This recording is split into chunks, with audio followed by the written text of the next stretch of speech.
Unit 11, The New Global Superculture. Page 82. Listening for main ideas. A. Close your book.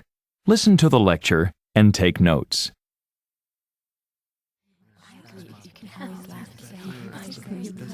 Morning.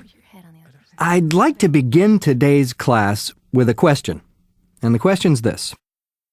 We are now in an age where powerful social, political, and technological forces are changing our world and rapidly creating a homogeneous global society where people think and behave in similar ways.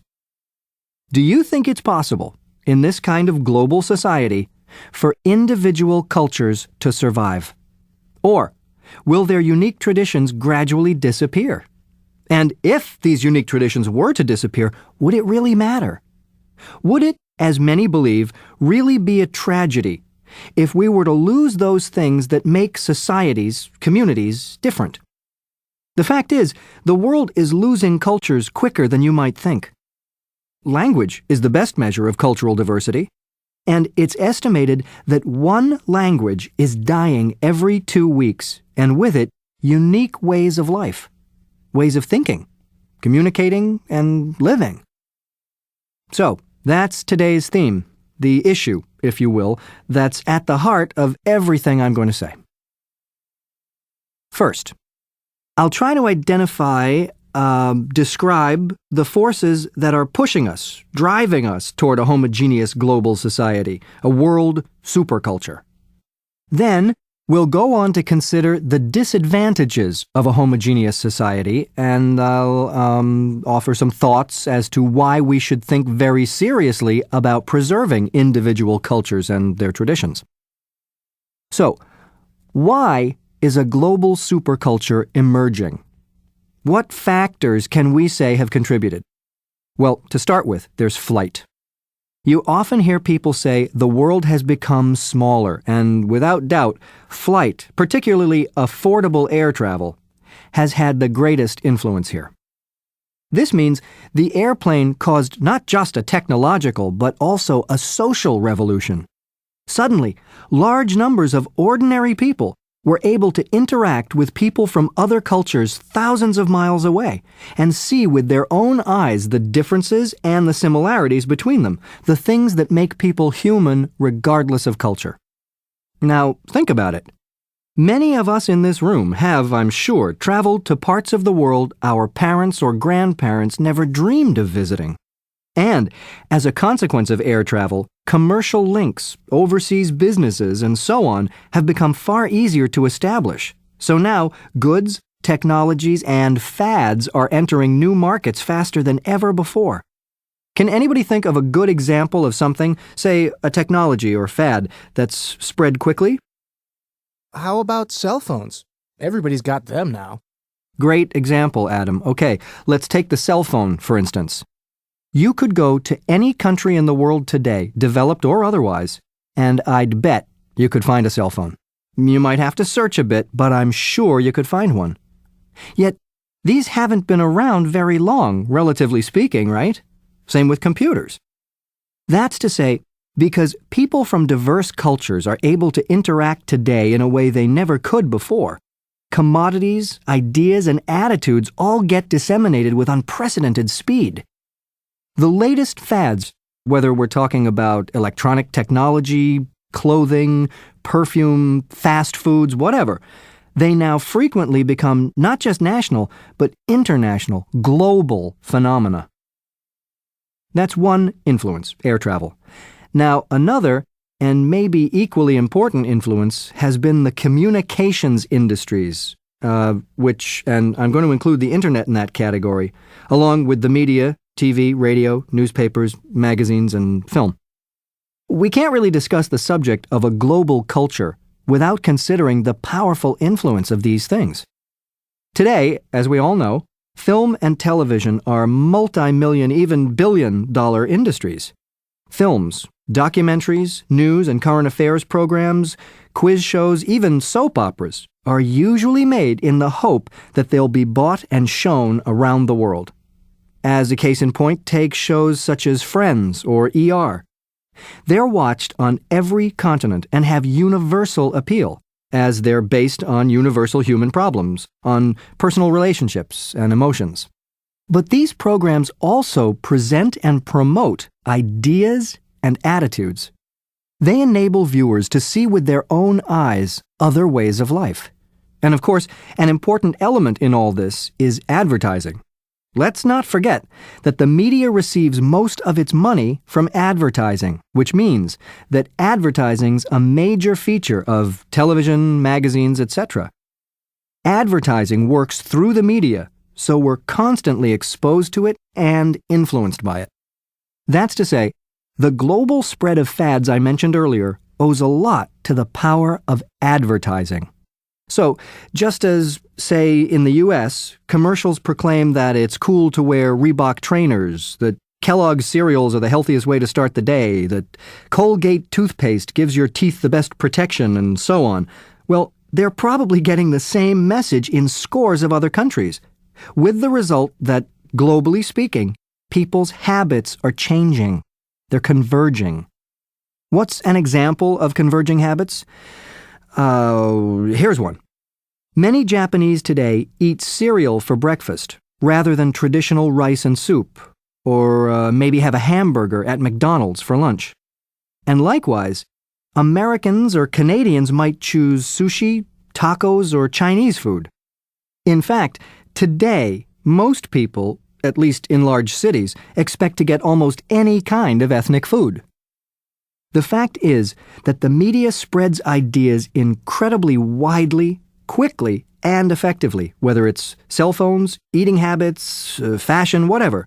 And that's what makes it such a powerful marketing tool. To understand just how powerful, think for a minute about the music industry. Consider how television, radio, newspapers, magazines, and the internet have been used to promote music and pop stars internationally. Stars like Elvis, the Beatles, Madonna, Michael Jackson, Britney Spears, the Spice Girls. These and other stars have acquired world fame thanks mainly to the media. And the same is true of sports teams and stars. These celebrities are internationally famous, and people in different corners of the world want to imitate them, have similar lifestyles. Indeed, that's why companies use celebrities to advertise their products. The idea is that if Ronaldo uses, say, Nike soccer shoes, then you'll want to do likewise, whether you're American, Argentinian, Korean, whatever. That's the message. And the result? Youth around the world end up using the same brands. Okay, the media then clearly plays a major role in spreading trends across the globe and highlighting our similarities. But there are other forces at work too, and world politics is surely one of these. Although political divisions and ideologies continue to separate nations, it is, I think, true to say, generally speaking, that prejudice is diminishing and people are increasingly open to other cultures and ideas. To some extent, this is no doubt the result of political and therefore social convergences, of unions, such as the European Union, which represents a group of countries with quite different traditions in many cases, but where, nevertheless, there exists a spirit of unity, or at least cooperation. Europeans are beginning to feel that they're members of a larger culture that's more than simply a political convenience. Heads of government increasingly appear to be consulting and acting together on issues that affect the world at large, such as the environment and third world poverty. Because these things are reported in the media on news shows like CNN and are seen by millions, they create a sense of pulling in the same direction, a feeling that there's a culture of humanity, if you like. There's another way in which politics can affect the spread of ideas across the globe, and that is through controlling the movement of people across national borders. Immigration and emigration. Political circumstances, as well as more accessible international transportation, have brought an increase in the number who choose to emigrate to another country. And when people move, so do their ideas and beliefs. Immigrants introduce things from their own cultures into their new communities, from sports to food, house decor, games, you name it. Again, in many countries, from Australia to England, we're seeing cultures mixing together as never before. This increase in cross-cultural contact, along with the decrease in prejudice I mentioned earlier, has led to many interracial marriages, which in turn have produced children who are familiar with more than one culture. This again reinforces similarity, the idea that we're all members of one human race despite surface differences. As a result, I think we have a new global superculture that's both richer and more diverse than any one single culture. Now, communications lie at the heart of most of the things I've been talking about. Even though air travel and the media have allowed us glimpses of each other's cultures, people could not convey their ideas, beliefs, and attitudes if they couldn't communicate them. So, what I'm trying to say is that I'd like to acknowledge the role English has played as the world's unofficial international language. If you want an example, just look at the internet. In 1990, there were just a few hundred internet sites. Today, there are tens of millions, and the vast majority of these are in English. All right, although I've only touched on a few very broad ideas, I'd like now to finish talking about the forces that are shaping a global superculture and end by briefly sharing a few thoughts on where this trend's going. I should first say that I think a global superculture is inevitable, and in my opinion, in many ways, that's a good thing, perhaps even an ideal. It emphasizes the oneness of mankind, promotes unity, and, I would argue, helps prepare the way for a fairer world where the Earth's resources benefit everyone and wealth is evenly distributed. However, that is not to say that these things must be at the expense of cultural traditions, cultural diversity. Today, for example, we see the Ainu of Japan, the Chipaya of Bolivia, and the Penan of Malaysia on the list of endangered societies. If these and other cultures were to disappear, we'd lose the wonderful variety and richness of human life, whether we're talking about philosophies, clothes, or food. To some extent, we'd lose part of what has made us what we are today, lose touch with our roots, perhaps even the variety and individuality that makes us unique as a species. What's more, there'd be practical, possibly very significant practical implications. For instance, we may lose the benefits of alternative approaches to medicine, social systems, farming techniques, not to mention spiritual insight and the like.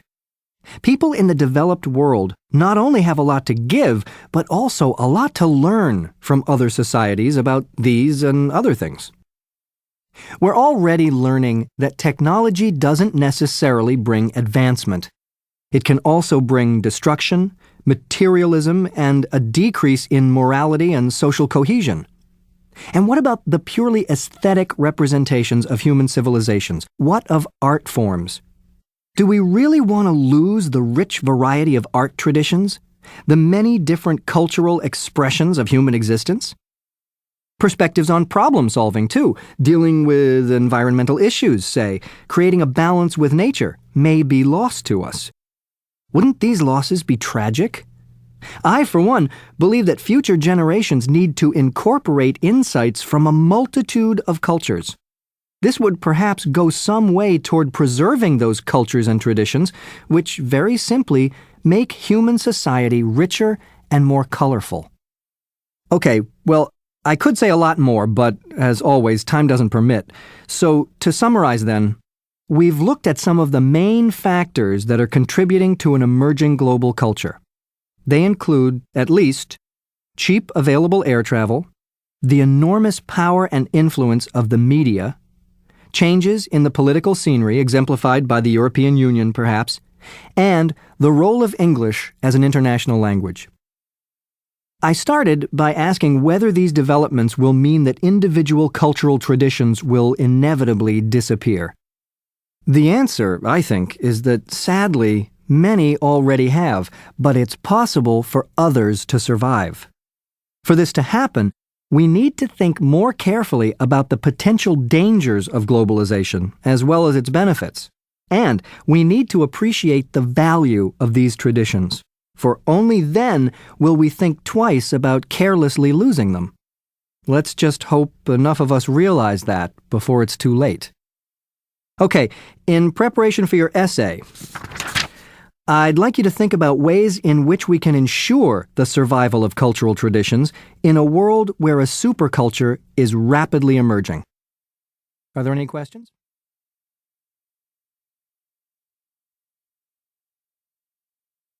Page 83. Listening for details. A. Close your book. Listen to the lecture again. Add supporting details to your notes and correct any mistakes.